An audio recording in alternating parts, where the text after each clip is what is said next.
Alrighty, guys, I'm Morthadon, and we are back for Seven Deadly Sins. This is episode 2 of Imperial Wrath of the Gods, is what Netflix calls it, but one of the other translations I saw just said Wrath of the Gods, so I don't know what it's supposed to be. I guess I'm just gonna... It's a Netflix show, so I'm just gonna go whatever what Netflix says, so yeah, we're on episode 2, and yeah, last episode we had some more prophecies from the king, right? He was talking about how, like, on a day of fog or something like that, the sins will come together. So we have that little prophecy going on, and then we had the sins kind of just clearing up some villages and cleaning up some of the demons that are trying to take over, and also I think they were trying to...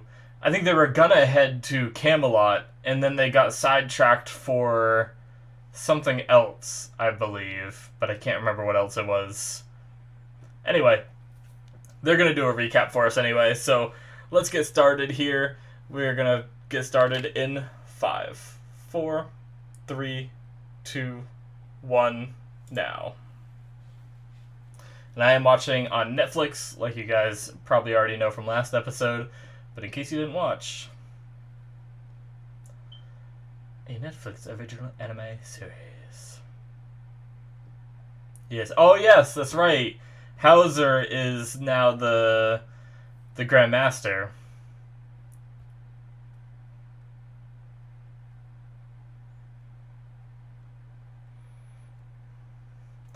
Yes. Bye-bye, all you demons.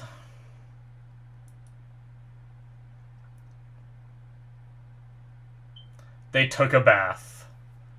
That would have been so funny if he was just like, they took a bath. I saw them. God damn it.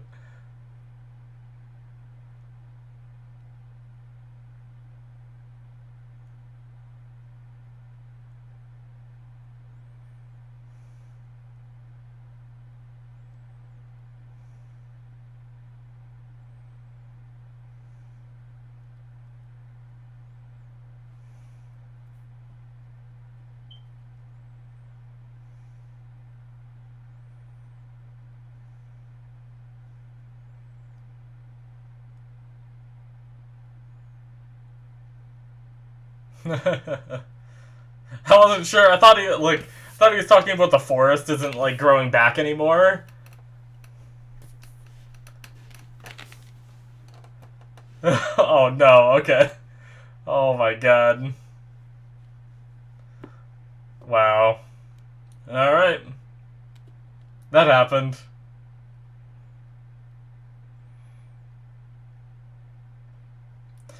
That was a whole mess of confusion because I was confused by what he was talking about at first, because I thought for some reason my brain went to like the forest isn't growing because he was like sitting by one of like the trees or whatever, and then Diane was confusing what he was talking about for his dick, and King was talking about his wings. Oh man.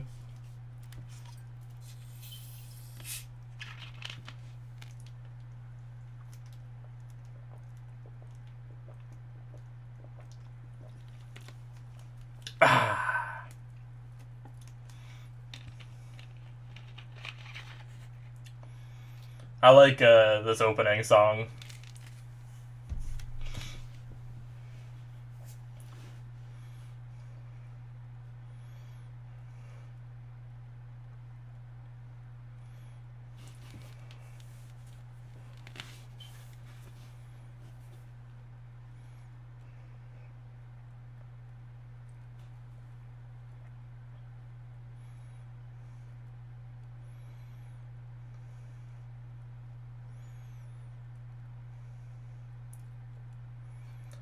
It's like a really interesting part that I've been trying, like, in the opening, I've been trying to think about the symbolism of, like, the white feather, and then it looks like it's being, like, corrupted, like, halfway in black, and then it just writes to the Ten Commandments.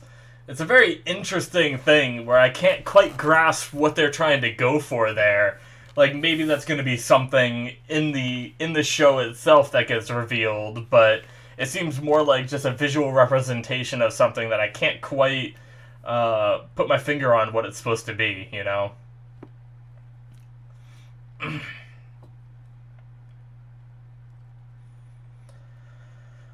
Alright. Memories of the Holy War.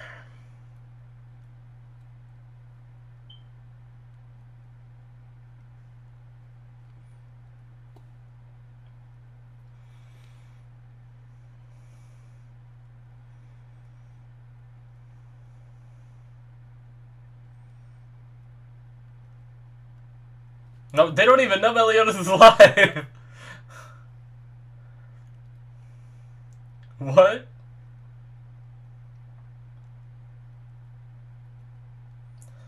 I hope he shows up right now and he's like, hey guys!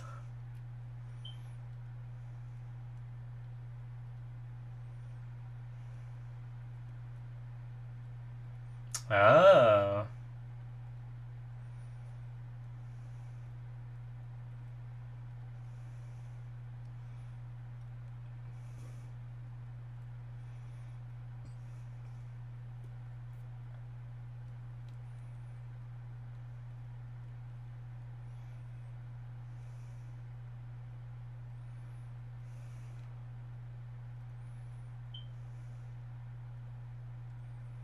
Hmm.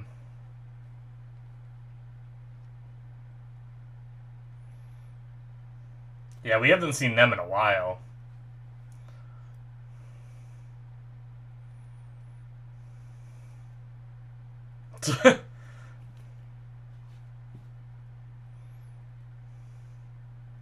Matrona.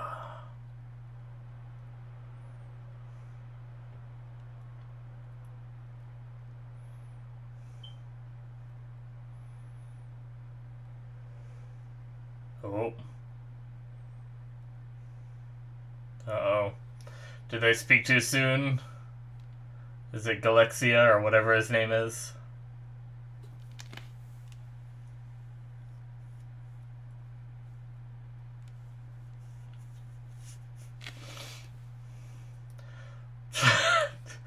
Just step on the kid and squash him.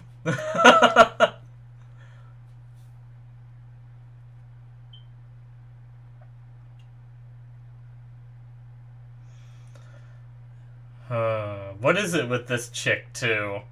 Why did that puppet that the guy made look like her? The first fairy king.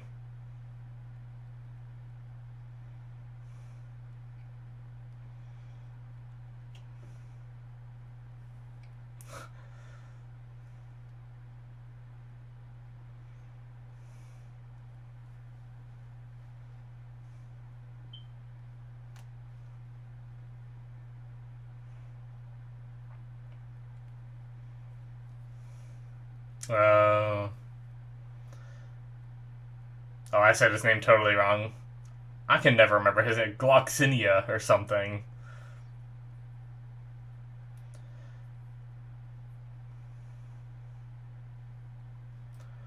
Are the memories of the Holy War going to be hers? Is she 3,000 years old? Maybe? That wasn't the Holy War, was it though? The Holy War wasn't the one 3,000 years ago, was it?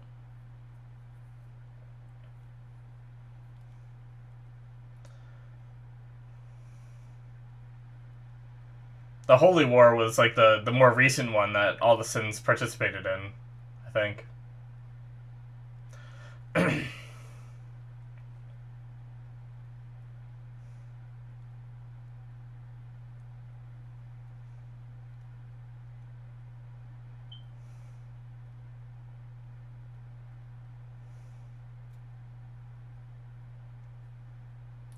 Oh shit.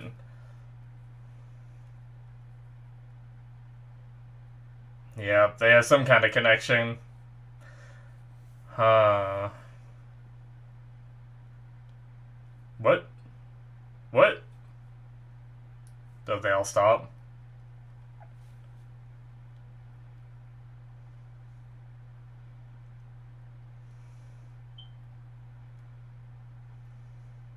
Well, what?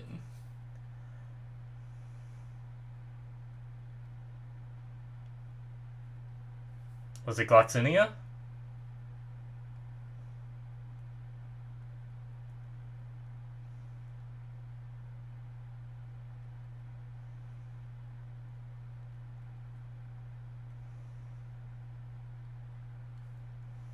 Okay, I'm confused.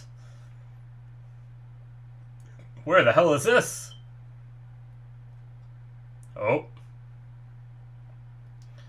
Okay, they somehow got taken.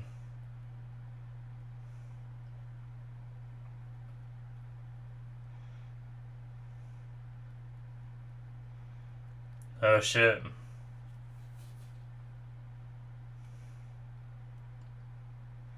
Jeez, he's huge.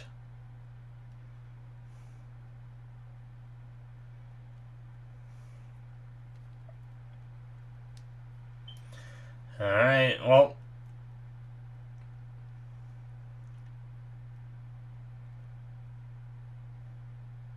Full strength from the start.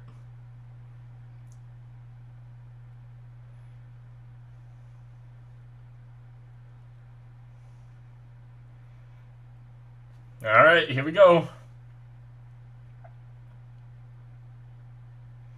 Jeez.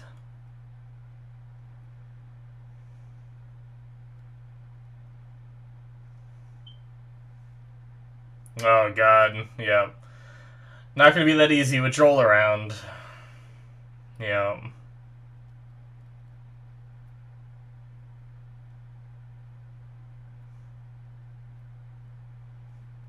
What's it doing?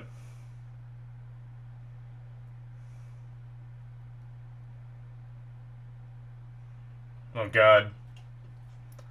He's like the creepy version of King.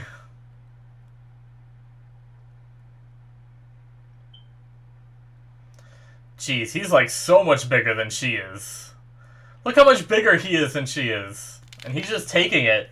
He didn't even have to do his iron skin to protect himself.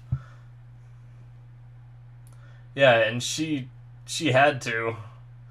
Shit.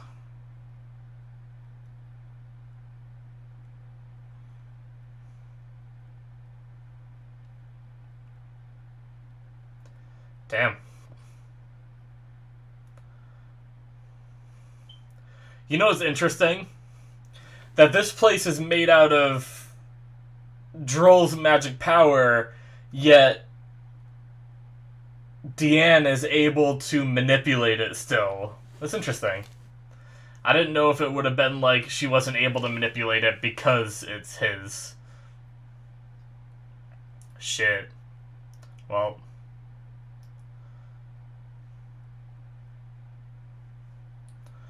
He's just able to nullify it, I guess.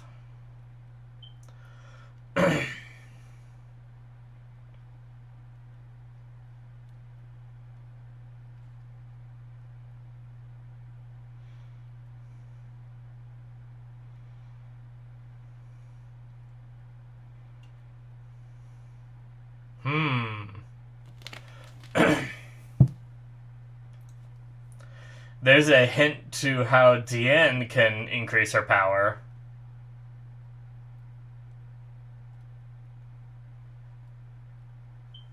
Oh, shit.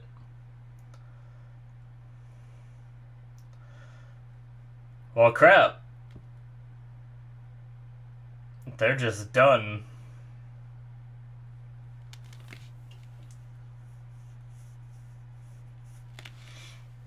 Jeez.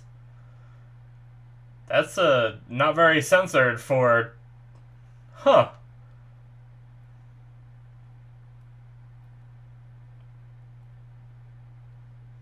Why did they show this, but they didn't show the other... What? Alright, I don't know. I don't get it.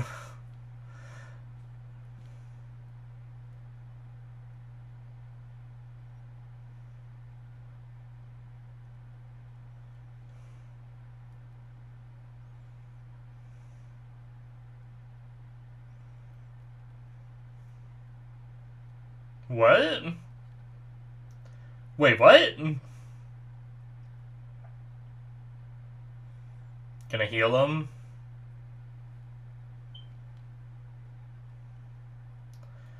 So they want them to surpass them, but why? Are they really not bad, or do they want more of a challenge in the fight?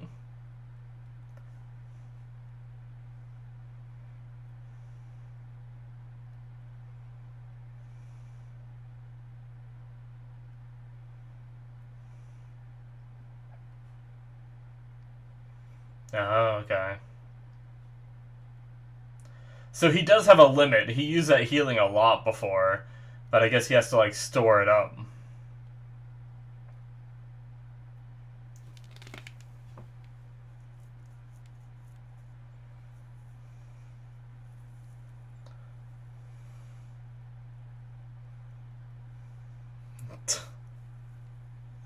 What?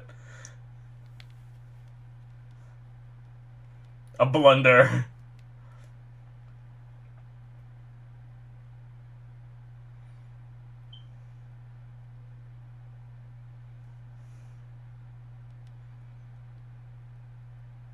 Right.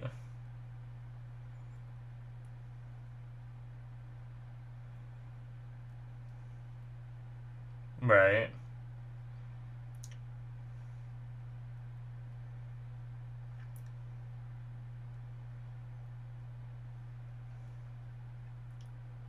They were forced.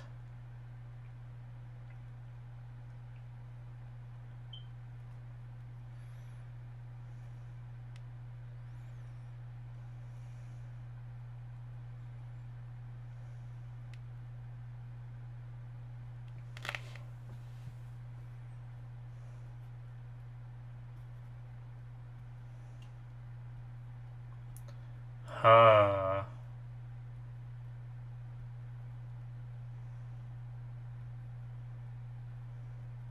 Damn.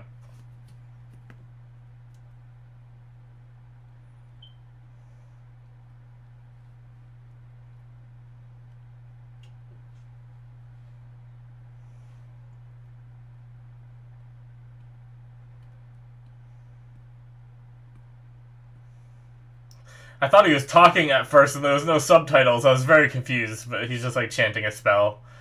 Alright.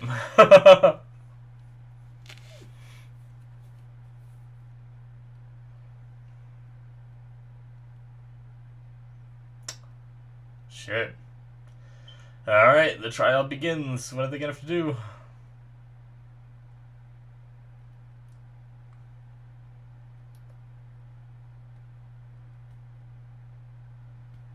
What?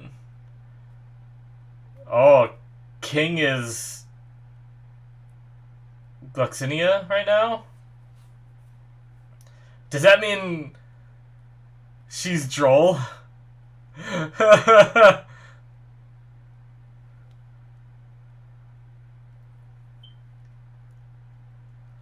Oh my god, that voice.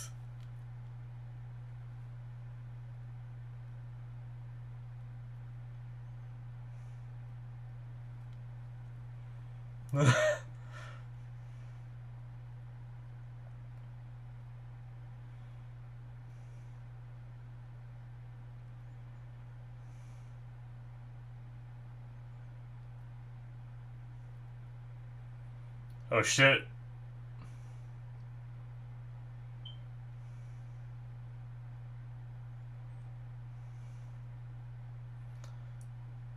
Alright. Who dis? Is it gonna be Meliodas? Yep. Holy shit, that weapon.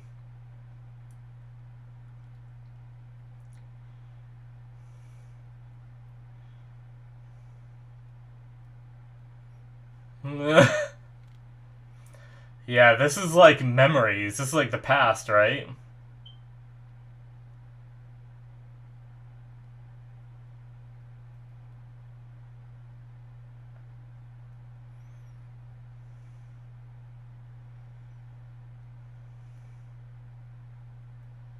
Yeah. This is the past, so he doesn't know who they are yet. Whoa! It's the person for the opening!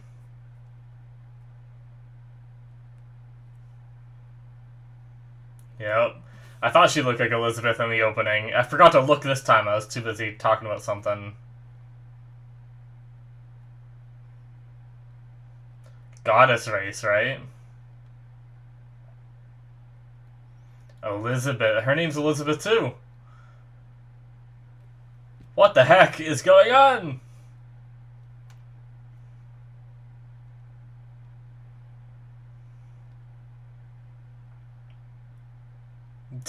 Freaking Diane in that body with that voice.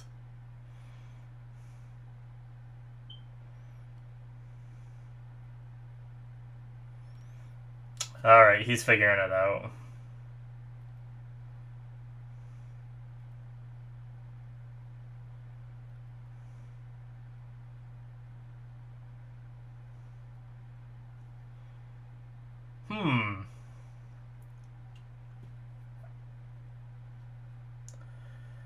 That's a very interesting word choice that I don't think we had before. I gotta try to remember to talk about that a bit. But he said they used all their power and can't maintain physical form, which means the goddess race isn't extinct. They just can't take physical form. So eventually could they get their power back and take physical form after a certain amount of years of recovery or something?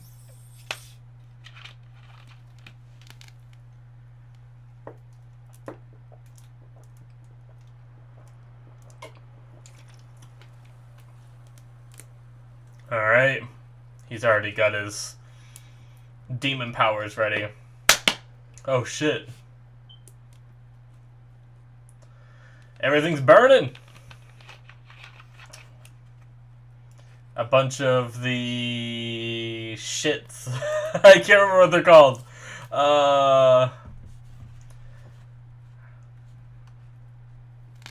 Albions. That's what it was.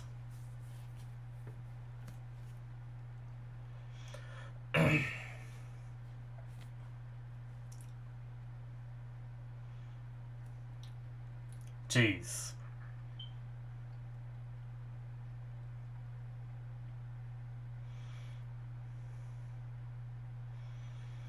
So I guess I'm wrong. I guess this is called the Holy War. Was the war 3,000 years ago.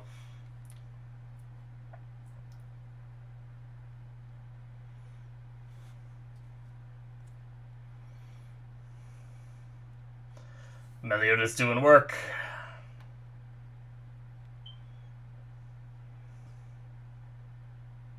Jeez. Just pouring blood.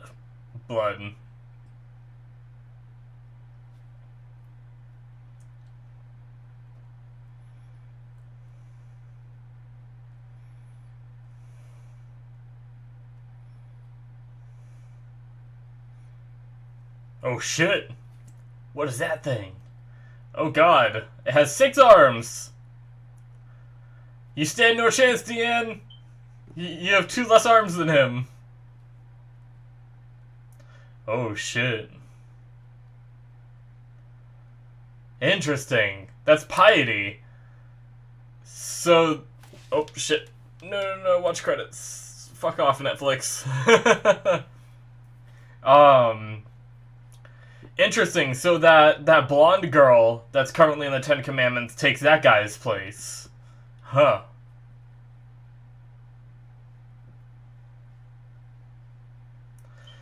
That was a good episode. Now, might as well talk about... Interesting that it has, like, a Starry Night, like, painting in the background. Huh. It's similar art style, anyway, to it.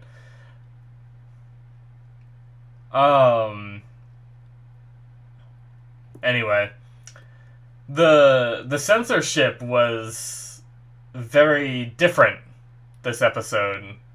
Like, there was one point, like, right when Gloxinia slashed King, there was that a little bit of white that would normally be red, you know? A little bit. It was, like, one frame of it. But then it showed the big gashes on King's back and the blood coming out of his mouth. And then on the guys here at the end of the episode, it showed blood. So that's interesting. Like, and it showed blood when they got beaten by Gluxinia and Droll. Alrighty, guys. That is the end of episode 2. But yeah, so, that's really interesting. I don't know what to make of the censorship. Like, I heard the censorship was really bad, but that wasn't too bad this episode. But maybe it, like, cuts in and out, you know? I don't know. Maybe sometimes they use it, sometimes they don't. That's really weird that they, like, why, if they were gonna do some blood, why wouldn't they just do all blood, you know? Why are they so inconsistent with it? It's so weird. Anyway, putting that aside, the episode was great, though. We had, we didn't have any, this was a purely King and Diane focused episode, and they still don't know that Meliodas is alive, which is crazy. I mean, I guess this world, they have magic, so maybe, like, I don't know if Merlin is capable of, like, long-range messaging kind of thing, but I guess, you know, when they don't have phones, they don't have a way to get the word across, so they're just not going to know that Meliodas is alive until they regroup, you know? So, that's crazy. I don't know why I just assumed they knew, you know? But, based off, like, because, and also, something I realized that they mentioned is they said they didn't, like, they thought they made the right choice until they fought Meliodas a couple days ago. So that means that it's only been, like, a few days since that fight with Droll and Gluxinia. And then, like, when all of this Ten Commandments showed up and killed Meliodas.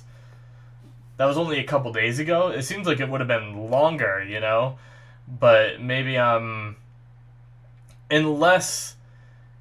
the King and Diane stuff is flashback stuff and I'm misinterpreting it. Like, I'm not talking about the Holy War stuff that we saw at the end, but just like where they were taking a bath and hanging out in the forest. Is that just showing where they've been while the Sins are off fighting the other, like, has the fight with Meliodas and Fraudrin not happened yet in their timeline, you know? But I feel like they didn't establish that. I feel like they didn't say, like, X months prior or something. It just seems crazy that Meliodas died. They went on their whole... Maybe it was a translation issue, too, you know? But they went on... And then they went on their whole, like, mission without them where they were, like, saving some holy knights and stuff like that, like Elizabeth and them were. And then they met up with Zarathustra, and he brought Meliodas... Or he... like, went into Meliodas' head with Elizabeth and stuff like that and learned more about that stuff. And then Meliodas came back and did all that fighting. And all that stuff happened only a couple days. Let me go back to that scene. Let me see if I can find it. Make sure that I got the name right. That's not the right tab. Because maybe I got it a little wrong.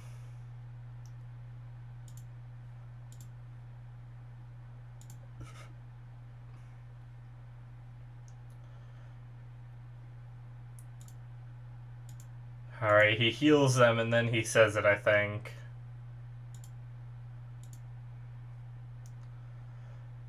Let's see. You two are currently far too weak. Yes, I think it's coming up. He does a Meliodas impression.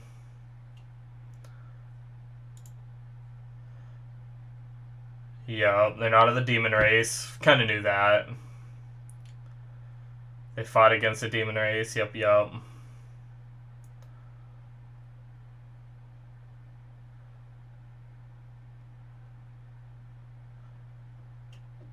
Yep, they're forced to make the choice. Okay, it's coming up. I'm sorry, guys.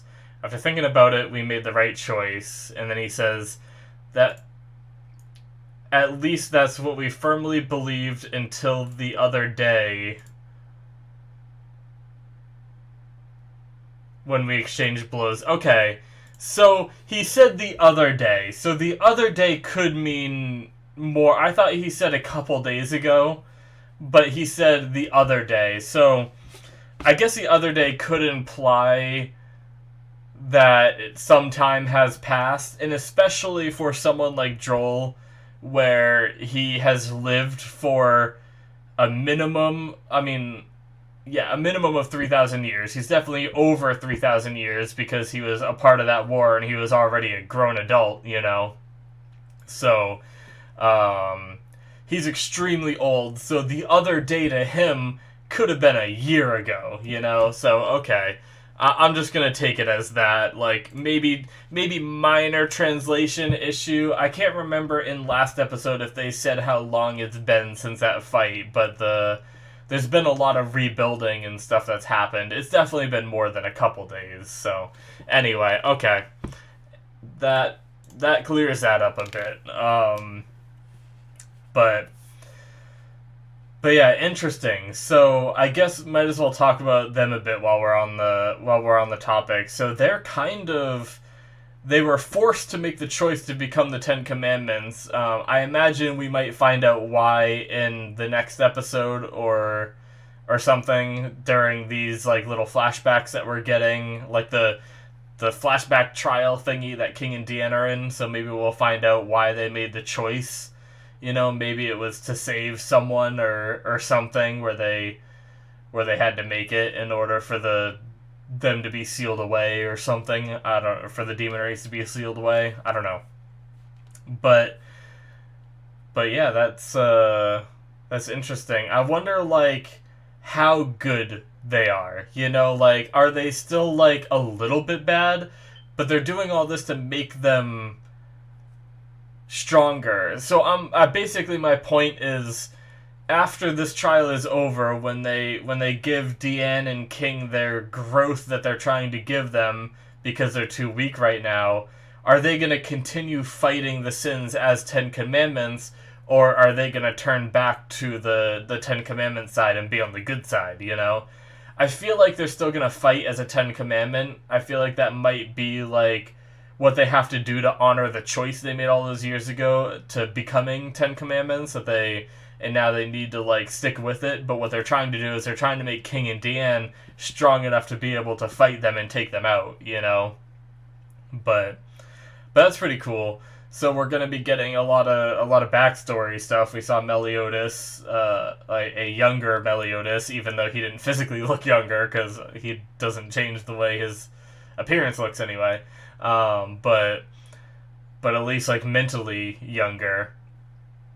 And he's at this point he is fighting against a demon race. So this is after he has betrayed the commandments, right?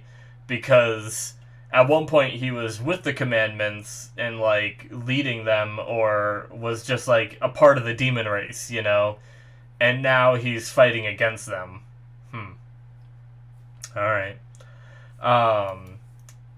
But yeah, that was an interesting thing that King said, was that because unless I read something wrong a long time ago, I thought they always just said the goddess race was gone, which I guess technically they are gone, but he said that they use all their power and they can't like manifest physical forms anymore.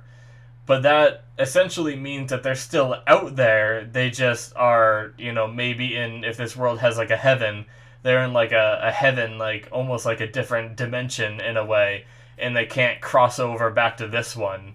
You know, it might not be like a dimension, but you know what I mean. But I wonder if they could get their power back. Like, it's been 3,000 years since that war where they used all their power. It's possible that they might make a return, you know? I don't know. Or they might not. But I guess that the way he worded it there opens up the possibility that the demon race could come back. But then we also have the interesting thing, because we've had like lookalikes to characters before, like in the movie and stuff like that, and like similar names, where we had Liz and Elizabeth for people that Meliodas fell in love with and stuff like that. But now we have someone who is part of the goddess race, who looks like Elizabeth, is called Elizabeth, but we know that Meliodas ran out of the town with a baby named Elizabeth. Now, and then the king adopted her, and that's the Elizabeth we know now. But this was 3,000 years ago. Does Elizabeth, reincarnate every time she dies or something? And last time she reincarnated as a god, part of the goddess race. This time she reincarnated as, she's half goddess, isn't she? Isn't that what they said? She's half human, half goddess, which makes her an apostle. I thought that's what they said anyway. So, does she, reincarnate and somehow they give her, the same name? Or, I don't know. That's so interesting. I was wondering, or could it be, Meliodas had a kid with her? And with, the Elizabeth from the goddess race? But that was 3,000 years ago, and all the goddesses disappeared 3,000 years ago, which would mean that Elizabeth did too. And which means the baby that was pulled out of that town was was Elizabeth, which wasn't 3,000 years ago, because Elizabeth isn't that old. I don't know. I guess we're just gonna have to wait till they tell us, because I can't, other than a reincarnation sort of thing, I can't figure out why the similarity with the same name and everything from a goddess of 3,000 years ago, unless no, it'd be far too coincidental if Meliodas just found this kid and didn't know her name and said, hey, you have the same hair color, because as a baby you can't tell they look alike.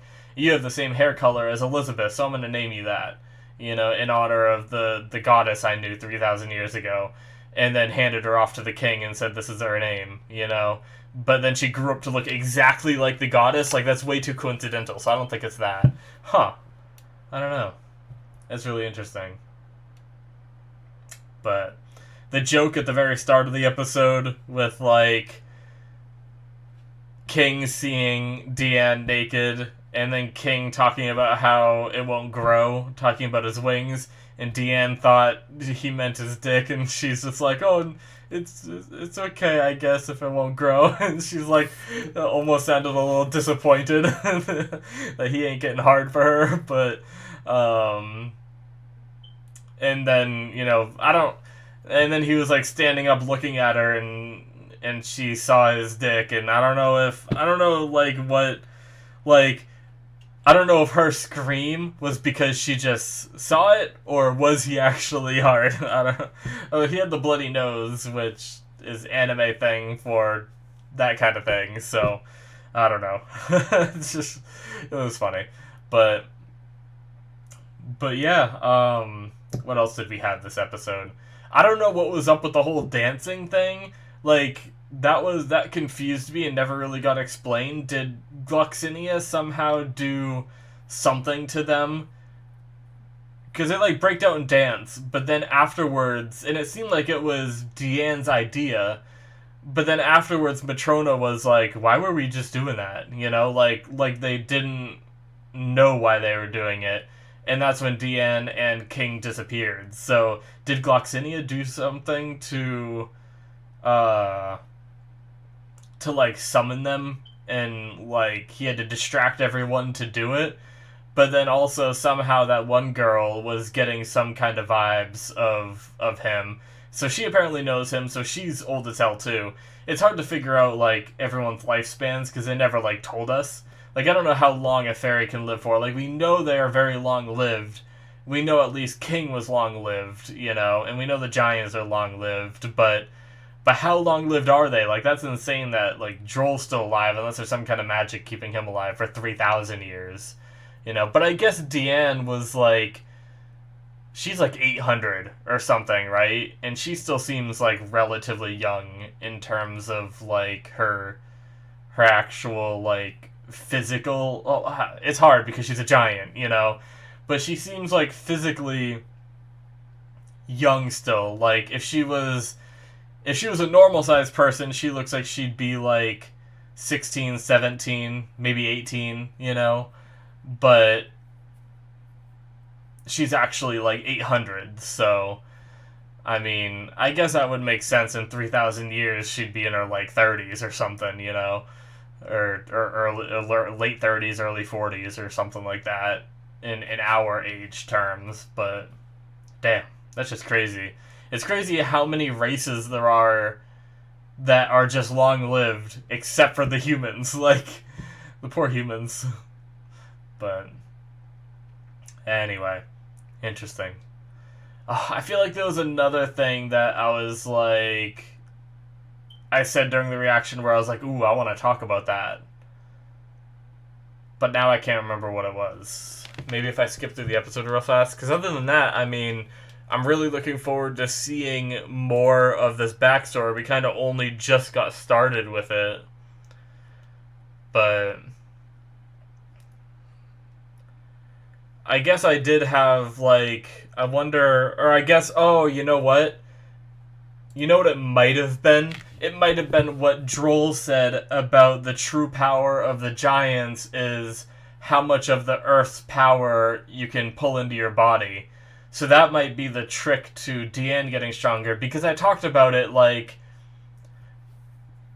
several episodes ago, and maybe it was the last series I talked about it, where I was saying, like, okay, well, maybe King will, like, get stronger by getting his wings, because I think they mentioned at one point that, like, you get, like, a big growth spurt in your power when you get your wings as a fairy.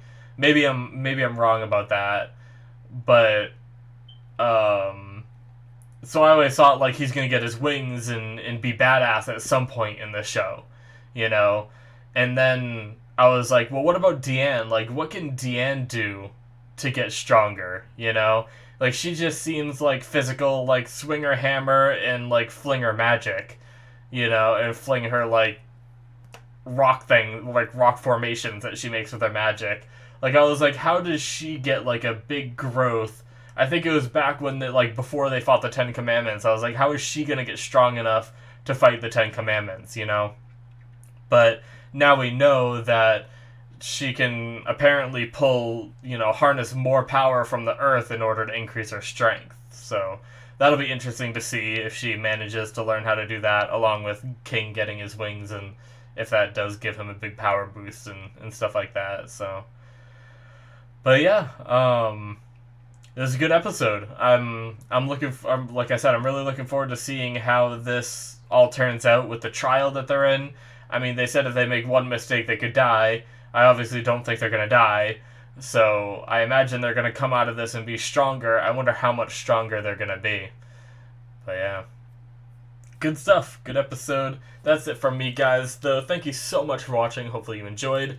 Make sure you check out my my Patreon, because I have early access on there. You can see an episode or two. I think I'm only an episode ahead at the moment on 7 Deadly Sins, but I might be getting to a couple episodes ahead soon on there, so you can check that out. I also have Patreon exclusives where I'm watching The Boys and Soul Eater, and I also make sure you subscribe to the YouTube channel. Very much appreciate it, guys. Hopefully you enjoyed. I will see you in my future reactions. Bye-bye.